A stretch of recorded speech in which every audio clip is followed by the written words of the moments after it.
Usually if it is small, we try not to do if it is less than 1 centimeter. But if 2 centimeter, 3 centimeter, as long as we can see, on the ultrasound, it can be done. So sometimes, yes, in other words, if it is very big, I have patients who are as big as 5 months pregnant, we can do it. You see, and in China, I've seen them very big ones, like watermelon, they also can use the HIFU and do it. Sometimes he may not be able to do it one sitting, sometimes he may have to do it twice. But in my in Singapore's experience, I think we do it usually once for me. Okay, and if it is a very small, say 2 centimeters, some people say, well, it is a small one, it's better to kill it rather than to wait for it to grow. And I think 2 centimeter we can do it already. Oke, Bapak Ibu sekalian, ini ada pertanyaan pertama yang saya sebutkan dari redaksi saya. Ada seorang pasien yang bertanya, karena tadi ada beberapa syarat ya yang HIFU ini tidak bisa dilakukan, yaitu adalah bekas operasi dan lain sebagainya. Pertanyaannya adalah, apakah ada ukuran minimum yang harus ada untuk HIFU ini bisa bekerja? Atau ada ukuran maksimumnya berapa? Dr. Peter menjelaskan bahwa untuk sebuah ultrasound mendeteksi sebuah miom atau benjolan atau apapun juga dibutuhkan ukurannya setidaknya 1 cm. Ya, biasanya sih 2-3 cm normalnya. Nah, biasanya hanya membutuhkan 1 kali proses saja. Bahkan di dalam pengetahuan Dr. Peter ada yang besarnya tuh segede bayi ya. Di dalam kan ada orang mengandung sebesar bayi atau bahkan sebesar semangka. Watermelon pun pernah diobatin dengan HIFU ini. Jadi ukuran maksimumnya sampai hari ini belum tercatat berapa maksimumnya. Yang pasti kalau terlalu besar, biasanya memang mungkin harus dilakukan 1 atau 2 kali tindakan. Tapi biasanya kalau ukurannya normal berapa senti, 1 kali tindakan saja cukup.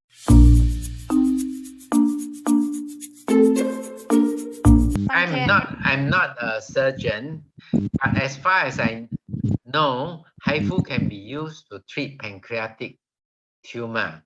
But I'm not a specialist in this area. But as far as I know, I think HIFU can be used to treat other types of tumor, as long as you can be seen either by MRI or ultrasound. Okay, and pancreatic tumor, a lot of big vessels there, so sometimes HIFU may be of advantage. Oke, jadi ini ada pertanyaan, apakah HIFU itu bisa mengobatin berbagai macam jenis tumor atau kanker, spesiali kanker pankreas, dan apakah perlu dilakukan pengulangan prosedurnya? Dr. Peter menjelaskan bahwa memang ini mungkin bukan spesialisasinya Dr. Peter, karena Dr. Peter adalah spesialisnya lebih ke kandungan, tetapi HIFU ini secara teori karena menggunakan ultrasound, selama tumor atau kanker tersebut bisa dideteksi oleh ultrasound ini, maka HIFU bisa bekerja. Dan terutama untuk pankreas, kalau memang ada spesialis atau dokternya yang bisa menggunakan HIFU, malah HIFU ini mungkin menguntungkan ya, karena mungkin ukurannya kan biasa kan sekitar 1-2 cm, malah itu pas buat HIFU ini. And Doc, he asking about how much is the estimation cost? I'm not very sure. You have to ask because I also know that they have done it for kidney cancer also. Oke, jadi untuk biaya HIFU untuk mengobati kanker pankreas mungkin nanti kalau ada kasusnya bisa diserahkan kepada tim dari SOMEK ya, bisa dicek, nanti kita cekkan kepada ahli pankreasnya mungkin berapa biayanya. Dan tadi Dr. Peter menambahkan bahkan HIFU ini sudah berapa kali digunakan untuk mengobati kanker ginjal. Jadi mungkin nanti kalau ada sesinya kita akan adakan HIFU untuk kanker ginjal.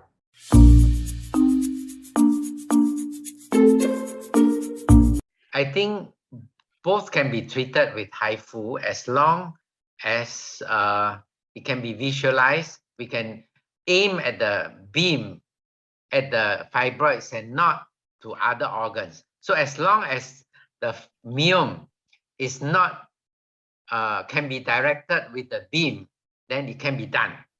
How much is the estimation cost? In Farrer Park Hospital, I think they have a package. As far as I know, it's around 17K Singapore dollars. But you can check with them, check with Farrer Park Hospital, around there. Everything in, yes. It's a package. Jadi ada pertanyaan Bapak Ibu sekalian ya, ada pertanyaan dari seorang peserta, apakah lebih bahaya miom itu yang lokasinya di dalam atau di luar? Ya, jadi di luar kandungan. Dan apakah miom ini bisa diobatin menggunakan HIFU untuk menghindari operasi? Dan berapa biayanya kalau di Farrer Park Hospital? Dijawab oleh Dr. Peter bahwa sebenarnya di dalam atau di luar itu sama saja ya. Selama ultrasound ini bisa mendeteksi lokasinya pastinya tuh di mana ini miom ya. Karena yang ditakuti adalah terkena dari darah, saluran darah, arteri dan lain sebagainya. Selama lokasinya tuh masih bisa dijangkau oleh ultrasound ini, maka bisa dilakukan operasi miom dan resikonya lebih rendah.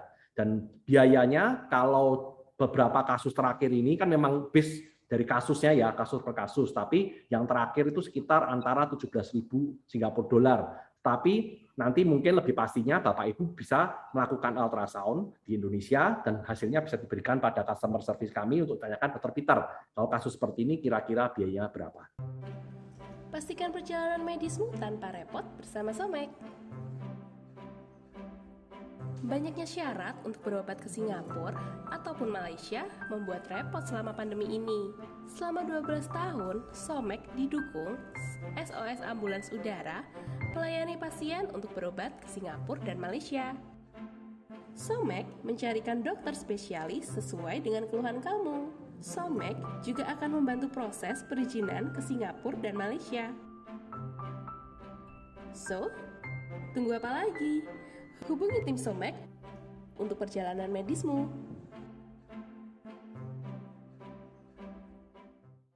Well, I think, without examination, sometimes it's very difficult to say whether it's going to be, whether it can be need a surgeries or not.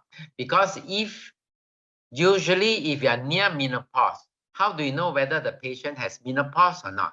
We can do some blood tests. If the blood test shows that you are near menopause, I think most people will say that we can monitor the miom and see whether it grow or it doesn't grow. If it doesn't grow after menopause, usually it should not grow. But after menopause, if the miom start to grow, that's a bad sign. These may be cancer, and usually HIFU cannot be done. If we suspect cancer, we don't do HIFU. Okay? Now, kysta is a different thing. Kysta, usually after menopause, you should not have kysta. After menopause, if you still have the kysta, then it should be taken out and not by HIFU. HIFU cannot treat kyst. Okay? So it depends on whether the kysta is it,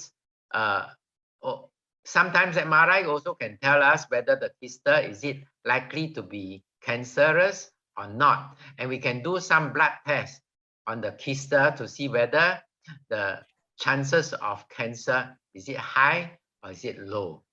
But HIFU cannot be used to treat kysta.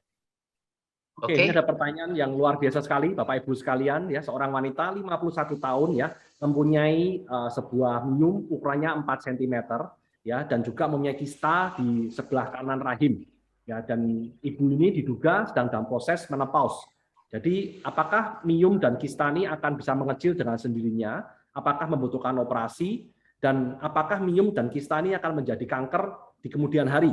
Dr. Peter tadi menjelaskan bahwa memang tidak mudah untuk bisa dari kita mendeteksi apakah ini akan menjadi kanker atau tidak tanpa bisa melakukan diagnosa terlebih dahulu. Jadi pentingnya dokter bisa melakukan diagnosa terlebih dahulu untuk menentukan apakah ini bisa menjadi miom, menjadi kanker atau tidak. Tapi satu patokannya adalah seperti ini. Kalau ini adalah seorang ibu yang akan mengalami menopause, harus dipastikan dulu apakah benar itu mengalami menopause dengan cara kita melakukan beberapa tes darah. Ya, kalau memang betul mengalami menopause, sebuah miom itu biasanya setelah menopause itu tidak akan tambah besar. Ya, jika tidak tambah besar, ya sudah didiemin aja. Berarti miom ini tidak mudah apa-apain. Nah, yang bahaya itu adalah ketika ibu ini setelah menopause dan miom ini membesar, itu adalah sebuah tanda yang buruk. Ya, kemungkinan besar miom ini adalah kanker. Dan tadi menjelaskan kepada kista, nah kalau memang tadi dijelaskan kalau memang harus diambil, maka mungkin HIFU bisa membantu untuk yang miom, yang kista Dr. Peter menjelaskan bahwa kista ini biasanya tidak terjadi ketika seorang wanita sudah menopause. Jadi ketika ini terjadi setelah menopause dan mungkin berkembang, maka kemungkinan besar adalah sebuah kanker. Dan kalau ini kanker, both dari minum atau kista ini tidak bisa diobati dengan HIFU. Ya, dan semuanya untuk kista ini juga tidak bisa diobati dengan HIFU. Kalau minum selama tidak kanker, maka bisa diobati dengan HIFU. Seperti itu.